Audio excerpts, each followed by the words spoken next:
I'm Peggy Pirro, and this is Food From Here. We're welcoming a new sponsor to the pod today. Swerka and More is enhancing opportunities for independent living and a better quality of life for seniors in southwestern Indiana.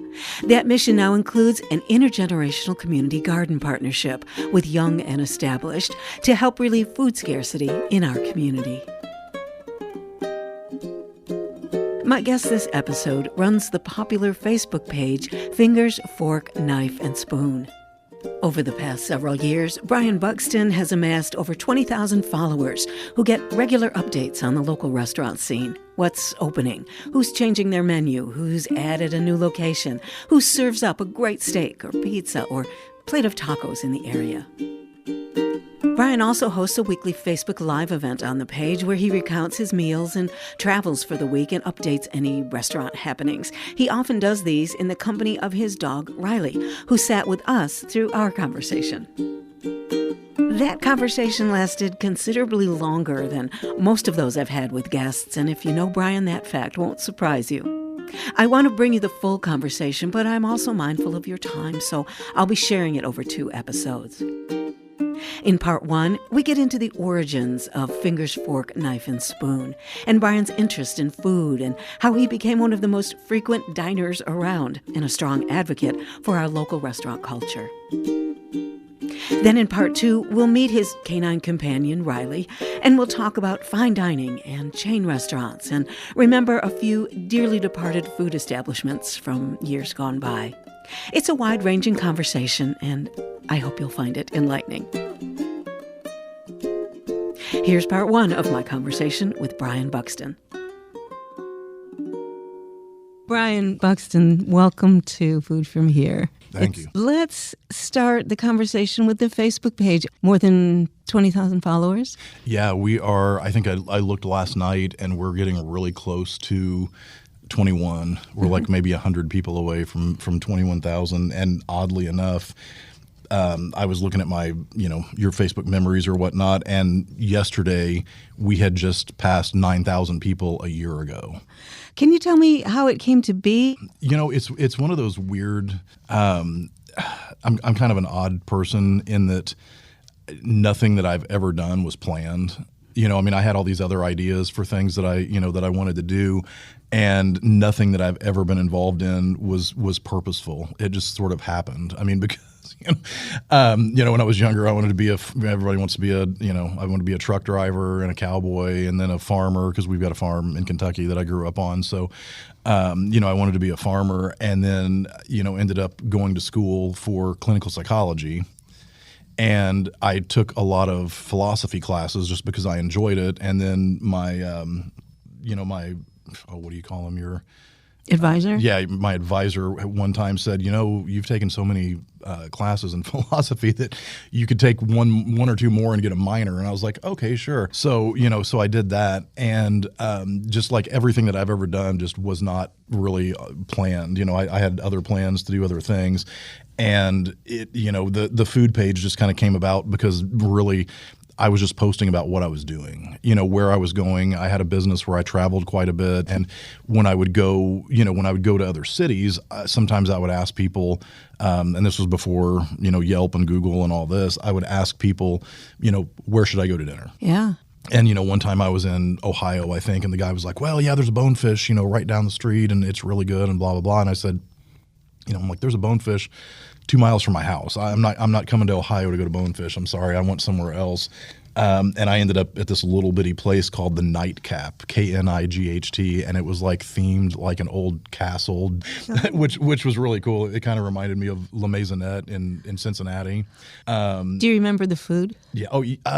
I don't know that I remember what I had. I could probably get back on my Facebook and find out, but I just remember this place was it was a little like hole in the wall, and I, on a street with a bunch of other businesses and everything else, and the frontage wasn't very big. It was like enough room for a window and a door, and that was really it. But the sign had, like a coat of arms and a knight's helmet and all this on it. And I was like, okay, I'm going to go in this place. Yeah. And it was really, really good, but I don't remember what I had. This was years ago. Well, sure. But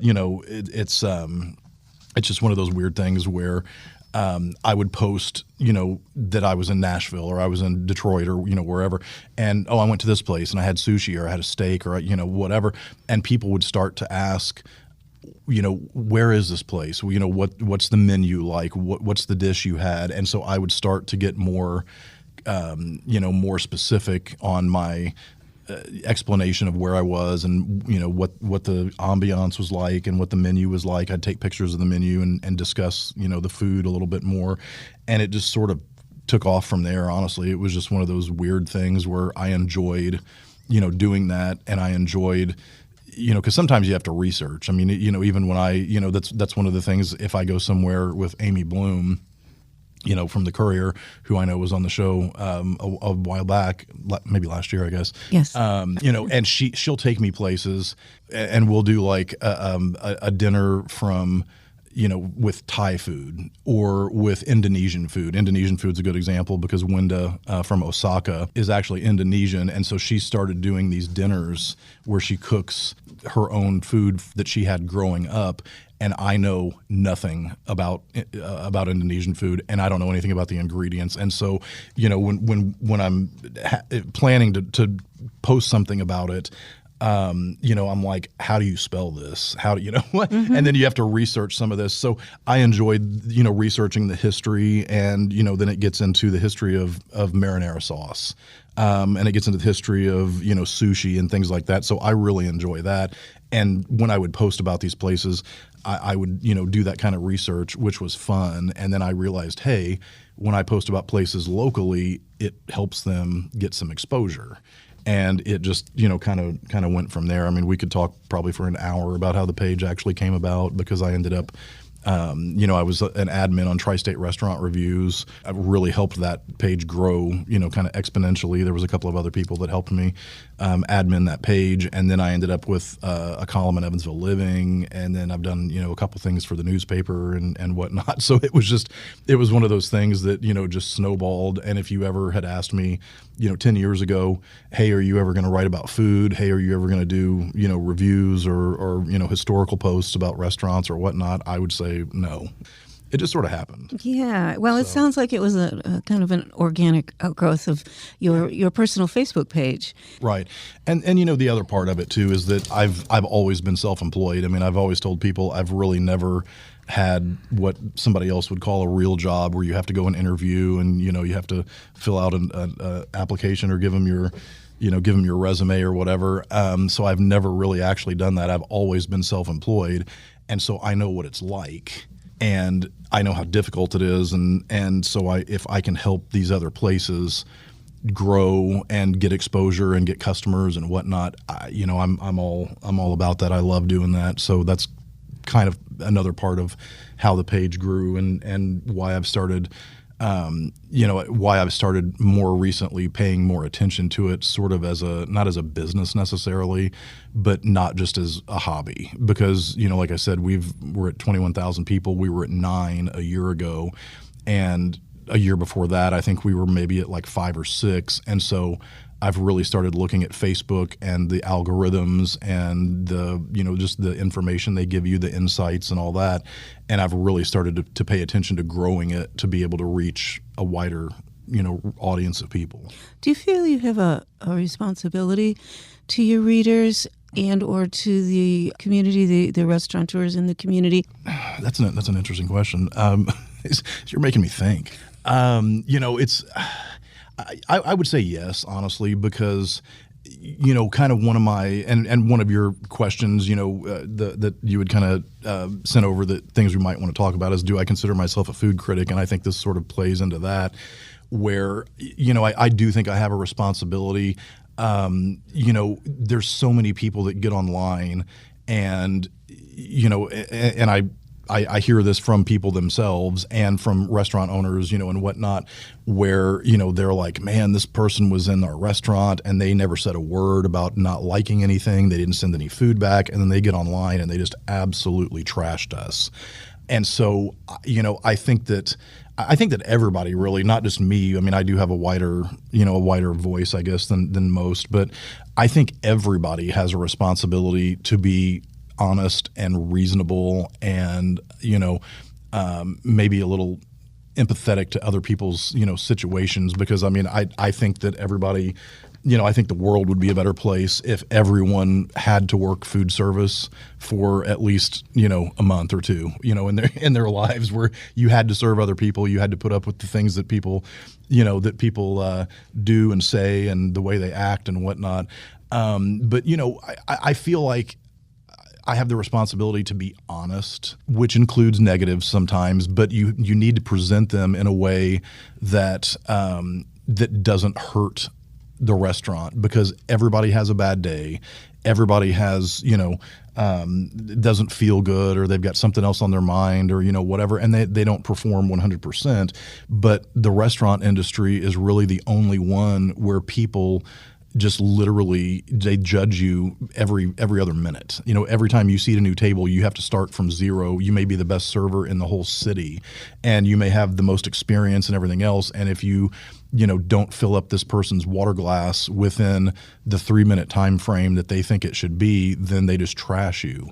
And, so, and that's why being a server is so difficult, or running a restaurant is so difficult, because when I come in, I may not care about that. I'm like, okay, my drink's been empty for a couple minutes. It's really not a big deal. I have another drink. I have a glass of wine, or, a beer, or a glass of water, or whatever it is. Whereas another person literally may have in their mind that if their glass sits for 37 seconds and it doesn't get refilled once it's at the halfway point, then it's an issue. And so every single person has different expectations, and you don't know these people. You don't know what they want, and and what they expect coming in, and most people don't tell you. So I think just getting online and saying, oh, this was horrible, it's the worst place I've ever been, it's this, it's that. I've had people that have told me that they were at a fast food restaurant and someone threw the bag of food at them. And I said, you know what? I've been to, all sorts of restaurants all over the world. I've had fast food in Germany and Italy and, everywhere else. And I said, nobody's ever thrown a bag of food at me, ever. And so I think that, when you talk about places, or when you post things online, you need to be a little understanding of the situation, and maybe realize that you may not be completely realistic in what you are expecting, or you haven't told everyone around you what you expect, so that they can meet those expectations for you. And then you go and say, oh yeah, it was the worst experience ever, blah, blah, blah, blah, blah.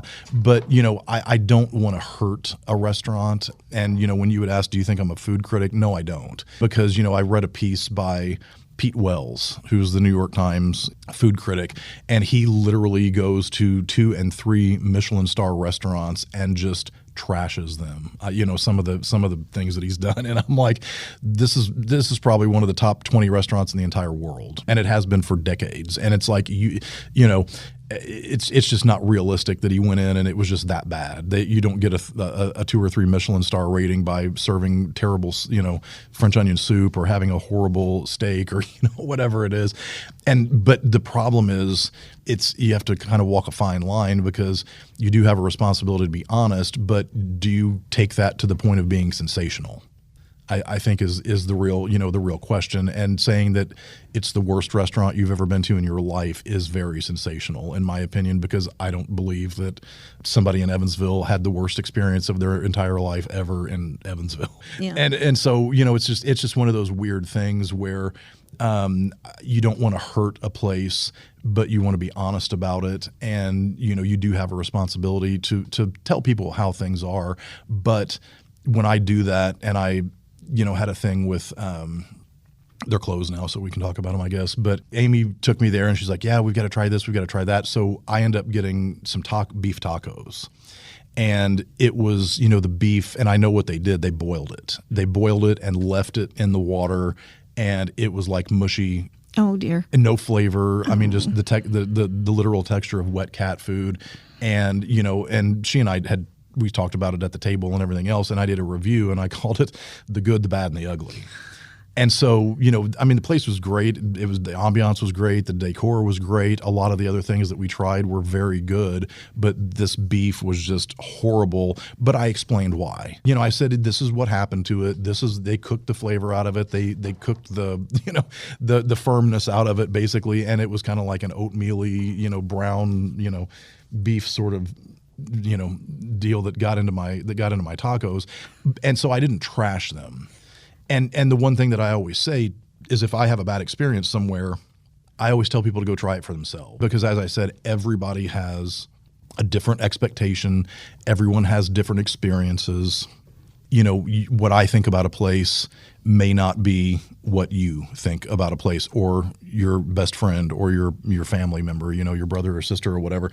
So everybody really, when someone says they didn't enjoy something, what does that mean? Because if you took 10 people to, Antonina's Tavola in Antonina's Taverna is the name of it in St. Louis. They have squid ink pasta. I would eat that all day long. And other people are like, it's black. I'm not going to touch this, And so does that mean the pasta's bad? No, it doesn't. Right. It's a question of taste then. Right. Yes, and experience too, because there's people in town that say, hey, Texas Roadhouse has the best steak of anybody. And I was like, well, okay, I was like, if that's the only thing that you've ever tried, then yeah, Texas Roadhouse might have the best steak. But I was like, have you been to St. Elmo's in Indianapolis? Have you been to Burns in Tampa, Florida? There's better steaks out there than, no offense to Texas Roadhouse, but there's better steaks than Texas Roadhouse. But if you've never tried that, you don't know. Right. It all depends on your own personal context, for sure. I think the expression I like to carry in mind is to assume good intent on the part of the restaurant that I'm going to, on the part of the servers, and also remember, as you said, as part of the media, that you do have some responsibility to the community to not trash unnecessarily. Right. And I tell people all the time, I'm like, regardless of how much reach you have, a place that's great will survive if I never go there and never talk about them or never post about them. And a place that's terrible, I can give them all the support that anybody possibly could, and they're still going to fail because they're not good, or because their service is bad, their food's not good, whatever it is. So, places don't necessarily need me to succeed or fail. I mean, I think it definitely can help when you can get a lot of exposure, but, I don't make or break, a restaurant, and I'm certainly not going to, trash a place that's hurting purposely, I mean, and that's kind of my goal, is why I say I'm not a critic, I'm an advocate. Because, I was going to ask you about that word. I like to support, and even if you don't do the best job that you possibly could do when you take care of my table, it doesn't mean that you don't know what you're doing. It doesn't mean you haven't been great for the previous part of that day or the day before or whatever. And I kind of forgot to throw this in too, but when I said, the restaurant industry is the only one where people really get judged, every single time they do anything, it's like if you're a paralegal and you misspell something, does everybody get online and talk about how terrible you are and how dumb you are and you can't spell and blah, blah, blah, blah, blah. It's like everybody that makes mistakes at their jobs doesn't get just trashed online and then have their salary reduced on top of it. It's one of those things where it's kind of unique to the restaurant industry for some strange reason. That's a good point. You have a pretty broad geographic range in the restaurants that you visit and write about. I've seen Jasper and, of course, Owensboro, but I was surprised to see something as far as Louisville that was included. And do you have parameters, the geographic parameters? Not necessarily. Part of I guess I kind of know what I see. Is one of those things where I don't go to Madisonville a lot. So I don't know the places in Madisonville. I don't know who's got the best tacos. I don't know who's got the best pizza. I don't know what kind of steaks might be available or whatever. So and the other part of it is I try to kind of stick to places where it's reasonable to drive, to go to lunch. Like where, I would say, hey, would I drive to Fort Branch to go eat at Tai Chow? Do people drive to go to the Log Inn? Absolutely. It's one of those things where I kind of stay around, Owensboro, Henderson, Morganfield maybe for some of the neat places like the feed mill and, things like that. And obviously Evansville and Newburgh and places, but it's like, can you drive to Owensboro to go have lunch? Well, sure you can. It's not that far. Are you going to drive to St. Louis to go have lunch? Probably not. And I've driven to Louisville to go to watch a concert or a show and have dinner and, whatnot. But a lot of times too, it's just where I am. If I'm in Cincinnati, or if I'm in Detroit, I'll post about places, that I go there. And oddly enough, there's a lot of people from this area that do go to Nashville, Lexington, and Detroit. And they're like, oh, I'm going to be in Detroit next week. I'm going to go try this place, posted about it.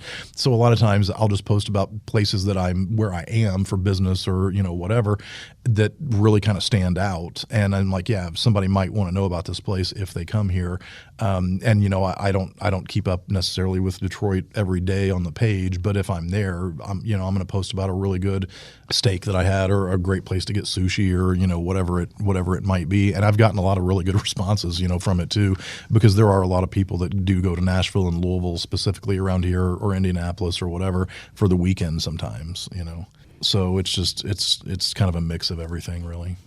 Did it take you some time to develop relationships with the chefs and servers and bartenders and so forth, or did you come with that? Were they already within your universe of friends and acquaintances? Yeah, they were, because from other businesses that I've had, I went out a lot. I was very social. I'd love to go out to eat, and so I would be out at restaurants, quite a bit, or I would have clients in town and we'd go to dinner or whatnot. And, one of my things is then and now really is that I really enjoy knowing about, the history of the food that you're eating. And, I'm kind of weird about fun facts. And, if you're ever on Jeopardy, you might want to know this completely useless piece of information that I think's interesting. But, I would talk to the chefs and I would ask a lot of questions. And there's a place in St. Louis that I love to go to. It's called Annie Gunn's, and they have gotten multiple Wine Spectator awards, for their list, and just phenomenal food. And the chef has written 4 or 5 cookbooks, and whatnot. And so every time I go, I ask him, when he's not busy, when he's free, to come out and he sits and talks, and it's just super interesting. And you become friends with people. You become friends with Tim Mills at Madeline's, and Scott Shimmick and all these people, just because I want to know who they are. It's not just some nameless, faceless, entity behind the wall that's, that sends my food out. It's a person with a history and a lot of, really interesting information to me that I want to know. And, and it kind of personalizes everything. And, and so, from years and years and years back, I've always been friends with people in the restaurant industry and the automobile industry and things like that because of my business. So it was just sort of this natural progression that when I started writing about food and restaurants and things like that, I had all these people that were my friends already, and I could just call them up and say, hey, we need to do this, or hey, we're going to do this fundraiser, or hey, I want to come in and preview your new menu, or whatever it is. So they were already kind of in my social wheelhouse, I guess. I think is one of the things that makes your page appealing, is that you do get that inside look. And that's one of the things too, like my 20 questions that I've started doing. I think if people maybe understand where, the people that are making their food have come from and what they've experienced. And, the one thing with Gracie's, with Gracie and Kent, that was just like such a, and I say it every time that this was the most interesting one I've ever done, because everybody, I have such a good time, talking to people and interviewing them and whatnot, but that was just such a stark kind of slap in the face of, how other people have grown up and lived. And, it was just like, wow, people kind of take things for granted, I think, in this country. And it's not perfect, but man, we have got it better than anybody.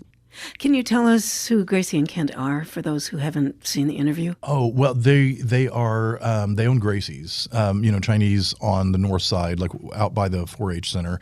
And, basically, they're just, they're like the literal definition of the American dream, where they grow up and they don't have shoes and they don't eat meat but a couple of times a year, because they don't have the money, and, the roof in every room of their house leaks.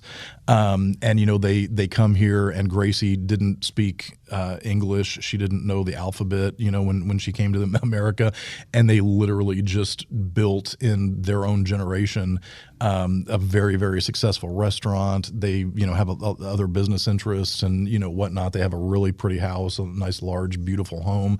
And they literally came here with nothing. And just because they worked hard and never gave up, never quit. And that's kind of a theme with a lot of the, the chefs that I've talked to. But it was just one of those things where it really kind of made me realize, because some people are, I'm like, where was your favorite place to eat when you were a kid? And they'll be like, oh, my parents, we used to fly to St. Louis and, and have dinner at Tony's and, blah, blah, blah. Kent's favorite place when he was younger was McDonald's, because you could literally walk in, and he said there's nothing like that, where they grew up in they're Chinese, I guess, but they grew up in Vietnam. They were refugees. And, he's like, I've just never been anywhere where you could walk in and literally 35 seconds later get a huge variety of food that you chose to, to order. And so that's like the most simple, people are like, oh, McDonald's, it's the most simple thing in the world. But it's just because it was such a stark difference in what he had ever seen. And that just kind of made me realize, like, wow, what do people think from other countries, that eat rice and noodles, every day, and they walk into Schnucks. What do you think? That's more food than their entire village would see in a year, and not even the vast variety of what's there, but just the amount. So to me, that if people read those things, it kind of personalizes, who the owners are and the passion that they have for what they do. And literally when, most people will tell me when they send a plate of food out, it's like love. It's their, their way to show people what they enjoy, what makes them happy. And they hope that it makes you happy too.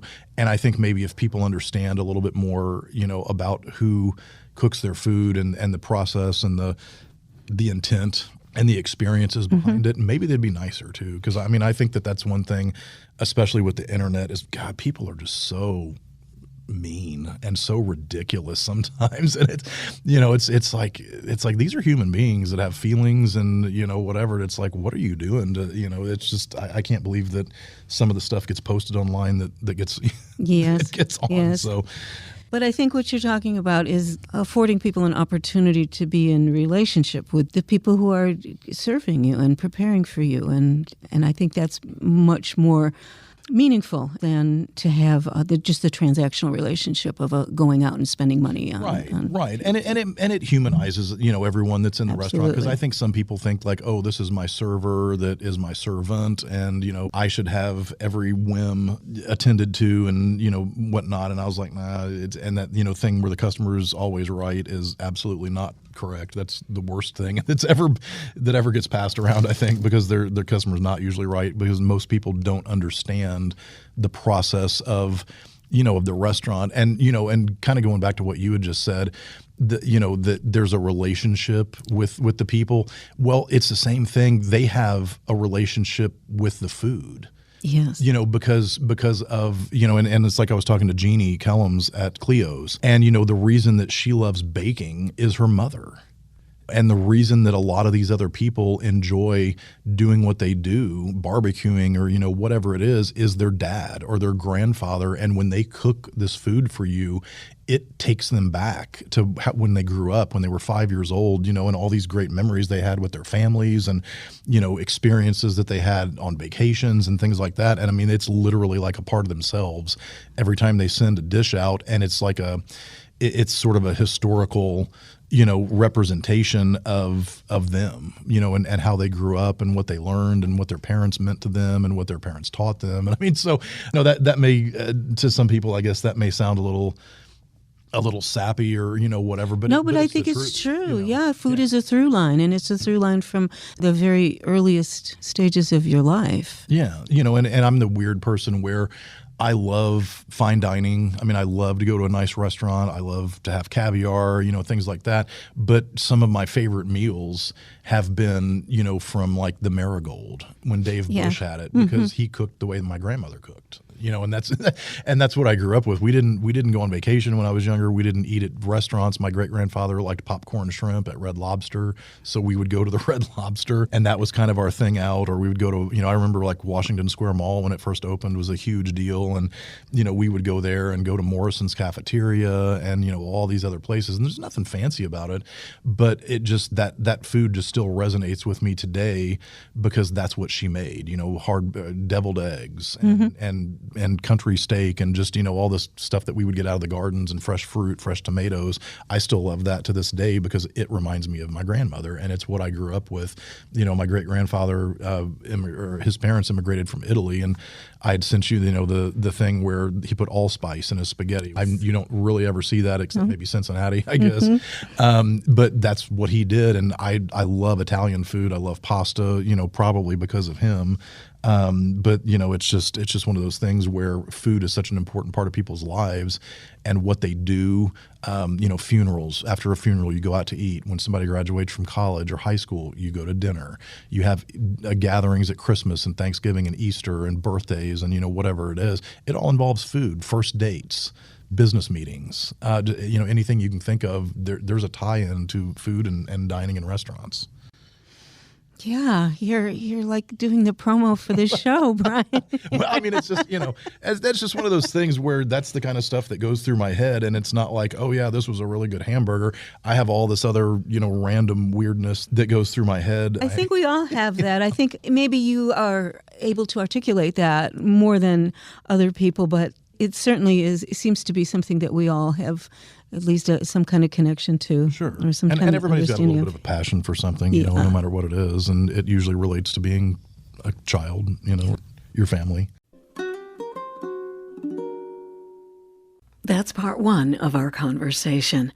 And speaking of family, Brian mentioned a pasta sauce that his grandfather used to make that included allspice in the ingredients. That's unusual. Brian says when he makes it, he does it like a puttanesca with chunky tomatoes and anchovies and shaved garlic. The inclusion of allspice in pasta sauce seems to come from the region in and around Umbria in central Italy.